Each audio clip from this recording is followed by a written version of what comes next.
Estão conseguindo enxergar? Então vamos passar por esse código, destacando aí justamente o que a gente foi aprendendo, né, nos nossos exemplos. Então, transformar aqui em fixa para pós-fixa, né, em fix to pós-fix. A ideia é que a gente recebe uma string aqui, né, um apontador para char, e devolve a string apontada, uma string aqui que vai ter a pós-fixa. Tá? Então a gente vai converter isso aqui para pós-fixa.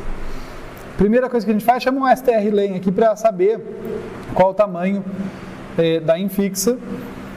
E vejam só, alguns detalhezinhos, tá? Antes de entrar na parte mais interessante do algoritmo, eu estou alocando aqui na minha pós-fixa, ó, que é um apontador de char. A propósito, esse tamanho de zoom tá bom para vocês ou querem que aumente? Aumentar ajuda? Assim? Olha só, essa pós-fixa que é um apontador de char, eu vou atribuir para esse apontador um vetorzinho de caracteres aqui, que eu estou alocando com o meu malloc. Mas olha o cuidado que eu estou tendo, eu estou falando para alocar n mais 1 bytes, né? N mais 1 vezes size of char. Por que esse mais 1? Vocês lembram do porquê que é importante esse mais 1? O strlen retorna justamente outra posição, antes do barra zero. Antes do barra zero, né? E ao contrário de um vetor normal, que todas as posições são úteis, né, e a gente tem o tamanho dele, no caso de uma string eu sempre tenho um barra zero no final.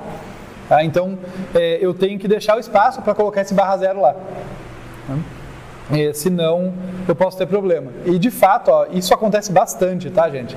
Esquecer de alocar a memória para o barra zero dá dor de cabeça quando está manipulando string, tá? Já vi sem código que parece estar correto, você fica procurando erro, é porque não alocou a string com uma posição a mais. Então, se você vai operar sobre string, coloca um byte a mais ali, uma posição a mais para armazenar o barra zero. Beleza? Tá claro isso? Então, vamos ver aqui, olha, o i, vamos entender o que é cada índice, né? O i vai percorrer a nossa infixa, né? A nossa string de entrada, o j vai percorrer a de saída, a pós-fixa, e o t vai ser o topo da pilha, a pilha que vai ser implementada em vetor, tá? Então ela é um apontador para char. Aqui eu estou alocando a minha pilha, tá? Com ele em posições, porque esse é o máximo que eu vou precisar empilhar, né? Então não tem chance de passar disso. Se a gente lembrar dos nossos casos de teste, a gente sabe que realmente não deve chegar nisso, porque os operadores são empilhados, os operandos nunca são, né? O operando nunca vai para a pilha, então isso aqui está tranquilo. E o topo está igual a zero, no início a pilha está vazia. Vamos começar agora a ver a parte do código interessante, né? A parte que a gente estava simulando ali. Vamos tentar traduzir aquela lógica para o código aqui. Então eu vou percorrer aqui, olha, o i variando de 0, incrementando a cada iteração até que ele chegue no barra zero. Tá? Então esse laço aqui, ele é um laço que anda no índice i, tá? Um caractere por vez. Só para aproveitar, eu zerei o j aqui também, porque ele tem que ser zerado em algum lugar, mas esse laço está dominando, está trabalhando em cima do i. Tá? Ele é o cara que, a cada iteração, pega um novo caractere da string infixa e vê o que faz com ele. E o que ele vai fazer com ele? Ele vai olhar para esse cara e perguntar o que ele é. Tá? Isso aqui é só um auxiliar que vai ser necessário depois, tá? Mas o importante para a gente aqui é perguntar o que é esse caractere. Tá? Vamos começar do fácil. Se ele for um abre parênteses, a gente acabou de fazer o exemplo. O que eu faço com abre parênteses? Eu tenho dúvida? Empilha, né? Abrir o bloco sempre empilha. Então, é isso que eu estou fazendo aqui. E para conectar com o assunto da próxima aula, tá? Notem que aqui eu estou fazendo um negócio bem técnico, né? Pilha, T++. Mas peguem a semântica. Isso significa empilhar, tá? Porque quando eu trocar isso aqui e falar, olha, troca isso por uma pilha implementada de outro jeito, muda o jeito que eu estou implementando, não muda a lógica. Estou chamando uma operação de empilhar nesse momento. Tá? Então, no caso de um abre parênteses, eu só estou empilhando ele. Beleza, esse foi fácil. Outros vão ser mais chatinhos, então vamos ver com cuidado aqui. No caso de um fecha parênteses, o fecha parênteses, o que ele fala para mim? Ele fala, olha, tudo que está na pilha, até eu encontrar o abre, que marca o início do bloco, tem que sair, porque esse bloco tem que ser finalizado. Então, todo operador que ficou lá esperando para chegar a hora dele de ser resolvido, tem que sair. Tá? É isso que a gente vai fazer aqui, olha, eu vou desempilhar, então eu começo desempilhando, guardando no X, e eu vou verificando, olha, enquanto esse X não for, abre parênteses, porque podia ser que não tinha nenhum operador sobrando, pode acontecer, né? Chegou um fecha parênteses, mas já estava todo mundo resolvido, vai que, né? Acho que em geral vai ter pelo menos um, mas vamos tratar aqui. Então, logo de cara eu já verifico, olha, enquanto o X não for um abre parênteses, eu vou supor que esse X é o quê? Se ele estava na pilha, ele não pode ser operando, né, ele tem que ser operador ou parênteses. Se ele não é um abre parênteses, ele tem que ser um operador. Então, joga ele para a pós-fixa. Joga esse operador para a próxima posição da pós-fixa, né? Põe lá na pós-fixa e incrementa o J. Tá?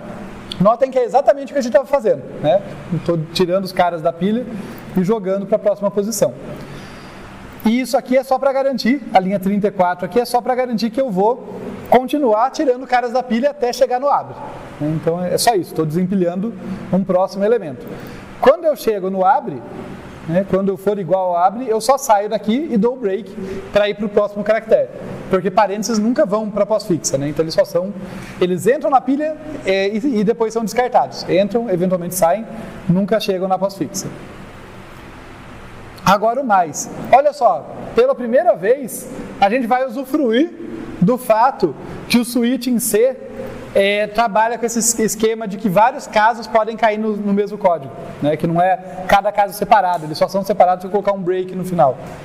Porque aqui eu vou testar, olha, se for mais ou se for menos, né? Se cair nesse caso ou nesse caso, os dois vão chegar aqui. Tá? Então são dois casos diferentes que no fim caem no mesmo código. Tá, pode perguntar.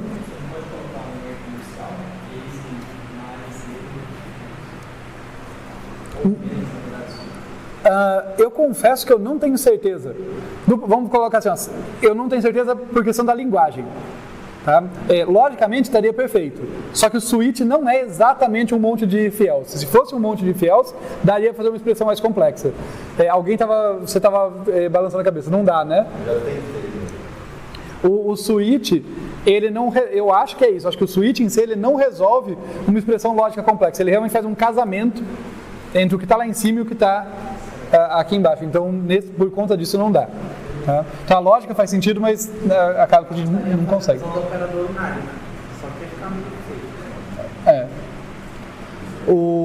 Então, ó, o mais e o menos caem aqui no mesmo lugar.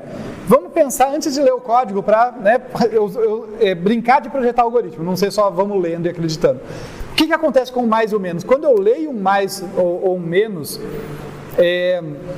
em geral eu vou querer empilhar eles, né? Porque na infixa, com certeza, um dos operadores do mais ou do menos não chegou ainda, porque justamente é infixo, então ele vem depois. Então eu sei que eu vou acabar querendo empilhar esse mais ou menos que eu li. Acontece que pode ser que já tenha alguém no topo da pilha que eu tenho que desempilhar antes. Tá? É essa situação que a gente se encontra. Então é isso que a gente vai ver aqui, olha. Se eu li um mais ou menos, eu vou pegar aqui e falar, olha, enquanto a pilha não for vazia, né, ou eu não estiver no início do bloco, no fundo, esse teste esquisito aqui, esse T maior do que 0 e pilha T menos 1 diferente de abre, eles estão testando a mesma coisa, eles estão testando se eu já cheguei no início de um bloco. É que tem o bloco fundamental, vamos dizer assim, que é a string como um todo, né, que acontece quando a pilha aqui esvaziou. Tá? Mas, então assim, enquanto eu não chegar no início de um bloco, o que eu vou fazer é que eu vou desempilhar os operadores que já, porventura já estejam lá no topo da pilha. Tá? Antes de empilhar o mais e menos. E isso por quê? Porque das minhas expressões, mais e menos são operador com menor precedência. Então todo operador que veio antes tem que sair antes dele entrar. Então é isso que eu estou fazendo. Eu estou desempilhando e jogando na pós-fixa operadores que estejam lá. Né? E daí quando eu chego no início de um bloco, por exemplo, não abre parênteses, eu empilho aquele operador que eu li. Né? Lembrem que esse mais e menos aqui que casou, ele está na posição infi. Né? Então quando eu chego aqui e faço, olha, depois desse while eu faço empilhar inf i, eu estou empilhando esse cara. E daí eu dou o break. Tudo bem? O vezes e dividir que vem na sequência são parecidos, só que eles não vão necessariamente até o início do bloco. Por quê? Porque se tem um mais empilhado antes de um vezes, ele não se importa, ele tem maior precedência. Então eu vou até o início do bloco ou então até encontrar o primeiro cara com menor precedência do que eu. Tá? Então esse while aqui vai ser parecido. Olha, eu vou desempilhando enquanto eu não esvaziar a pilha e enquanto o topo da minha pilha for diferente de abre parênteses e, deixa eu mover aqui, ó, enquanto, eu aproveitei aqui só para mostrar, ó, detalhe de linguagem, eu guardei no X o valor do topo para não ter que ficar acessando o topo toda hora, tá? Então, mas continua a mesma lógica, enquanto o topo não for um abre parênteses e enquanto o topo for diferente de um mais e diferente de um menos. Se o que tem no topo da pilha for um vezes ou um dividir, são operadores que têm a mesma precedência que eu e vieram antes, então eles têm que sair. Eles eu desempilho, que é o que eu estou fazendo na sequência aqui. Né? Olha, pós-fixa J++ recebe o que estava no topo da pilha. Mas se eu encontrar um mais ou um menos, fica lá. Eu sou um vezes, eu sou um dividir, eu sou mais importante, eu tenho que ser resolvido antes. Então eu empilho sem desempilhar eles. Tá? Então, quando eu saio desse laço, vamos ler a semântica do negócio. Quando eu saio desse laço, eu sei que eu tirei da pilha todo mundo que tem precedência igual ou maior à minha. Tá? E daí eu me empilho, né, esperando para ser resolvido no futuro. Beleza? Esse empilhamento aí é de quem? Esse final. É do vezes ou do dividir. Então ele vai tirar o parênteses e colocar depois. Não, eu nunca tirei. Note que eu só estou dando um lookup ali, ó. Pilha T-1, eu não tirei. Eu só olhei. Também daria para implementar tirando e depois devolvendo. Mas eu nunca tirei. No caso do jeito que eu fiz, eu nunca tiro. Eu só desempilho mesmo, né? Vejam, o jeito de ler isso é assim, olha, se eu passar pelas condições desse while, é porque o que está no topo da pilha não é, né? Ó, é diferente de um abre parênteses, é diferente de um mais, é diferente de um menos, que é o que está para cá. Né? Diferente de mais ou diferente de menos. Então, eu não sei quem é, mas é um vezes ou dividir. Meio que por exclusão. Né? Então, quando eu estou desempilhando um vezes ou um dividir na prática, e depois eu estou empilhando o caractere que eu acabei de ler, que é um operador de vezes ou dividir também. Tudo bem?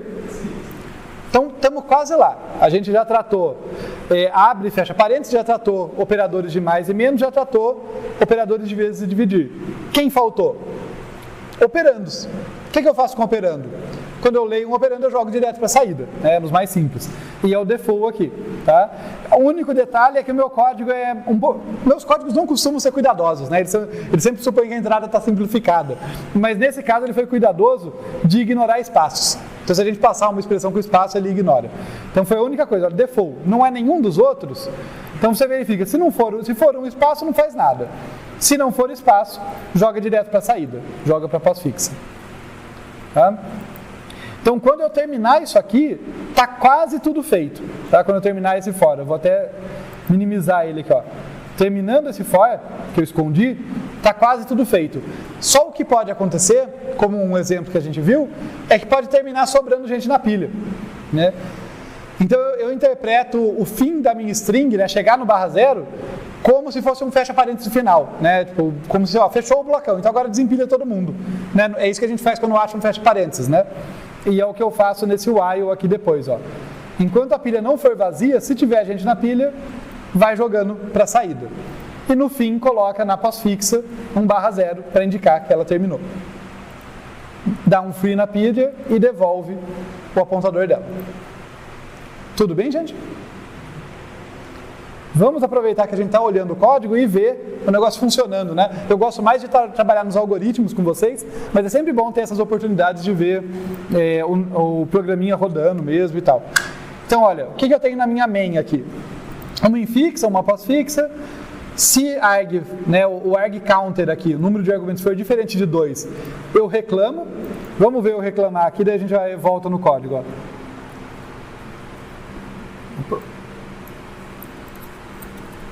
Eu vou mandar compilar aqui, ó. Então, GCC, minhas flags favoritas lá de warning e tal. infix to postfix.c menos O infix to postfix. E daí eu vou mandar executar.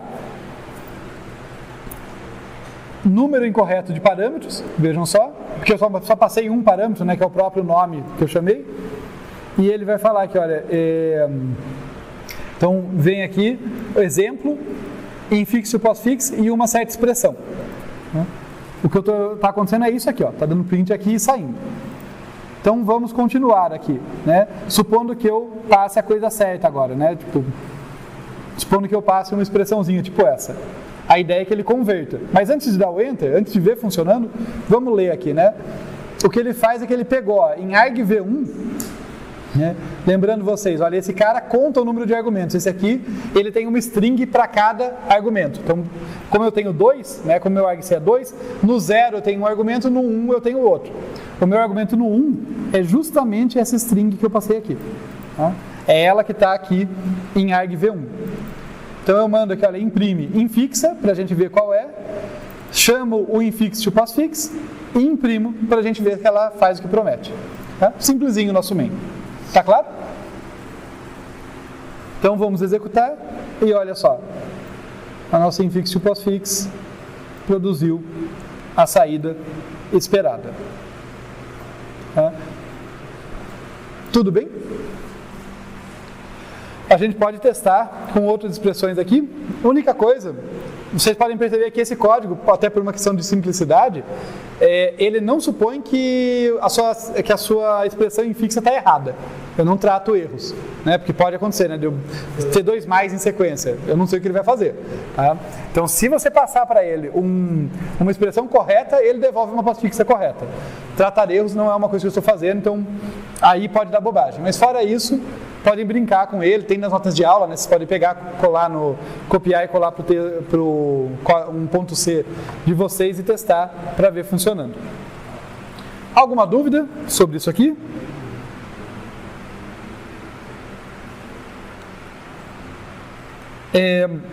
Algumas coisas para ir finalizando esse assunto, gente. Esse assunto, no caso, é infixa para postfixa. Pilha ainda vai ter mais um pouquinho na próxima aula. Mas uma coisa importante aqui, olha. Pilha e outras estruturas que a gente vai ver depois são muito comumente utilizadas como, vamos chamar de pool, sabe? Pool no sentido de piscina, de reservatório, né? O pool em inglês, P-O-L, é muito comum a gente olhar desse jeito. Quer dizer, eu li alguma coisa, não vou tratar ele agora, tenho que guardar em algum lugar para não esquecer. É muito comum, quando vocês forem trabalhar com algoritmos em grafos, a gente vai fazer muito isso, é muito comum ter esse tipo de situação. Só que, para algumas situações, a ordem em que eu guardo os elementos ali não importa. Daí, posso usar uma pilha, posso usar uma lista, posso usar qualquer coisa. Em algumas, como é esse caso, né, como foi o caso de detectar sequências bem formadas, como é o caso de passar infixa para postfixa, nesses casos, a ordem importa. E, curiosamente, por isso que a pilha acabou sendo relevante, é importante inverter a ordem. Então tenham isso em mente. Se eu estou guardando coisa numa pilha, eu vou inverter a ordem. Last in, first out. Tá?